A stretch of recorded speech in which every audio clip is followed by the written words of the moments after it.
Occasion ఏదైనా location ఎక్కడైనా తెలుగువారి వేడుక అంటే ఆలివ్ మిఠాయి ఉండాల్సిందే. పాకిస్తాన్ లో వరద ఎమర్జెన్సీ కొనసాగుతోంది. పాక్ ఆక్రమిత కశ్మీర్ కు వరదల ముప్పు పొంచి ఉందని హెచ్చరికలు జారీ అవుతున్న నేపథ్యంలో పాక్ లో అలర్ట్లు కొనసాగుతున్నాయి.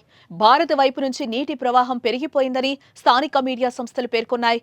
పహల్గా ఉగ్రదాడిపై చర్యల్లో భాగంగా భారత్ సింధు జలాల ఒప్పందాన్ని నిలిపివేస్తున్నట్లు ప్రకటించింది.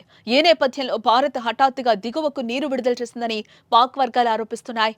మరోపక్క పాక్ ఆక్రమిత కశ్మీర్లోని ముజఫరాబాద్ సమీపంలో జీలం నదిలో నీటి మట్టం ఒక్కసారిగా కొన్ని అడుగులు పెరిగిపోయింది. దీంతో స్థానిక అధికారులు హటియాన్ పాలా అనే ప్రాంతంలో ఎమర్జెన్సీని ప్రకటించారు.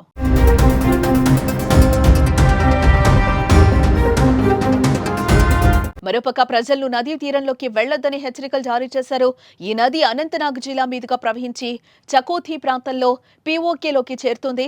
ఇకపోతే సీమాంధ్ర ఉగ్రవాదానికి పాక్ మద్దతు ఇవ్వడం లేదని, తాము నమ్మే వరకు సింధు జలాల ఒప్పందాన్ని పక్కన పెడుతున్నట్లు భారత్ ప్రకటించిన విషయం మనకు తెలిసిందే. ఇకపోతే భారత్లోని రిజర్వాయర్లలో పేరుకున్న బురదను తొలగించేందుకు దిగువకు నీటి విడుదలను ఈ ఒప్పందం ఆపుతుంది.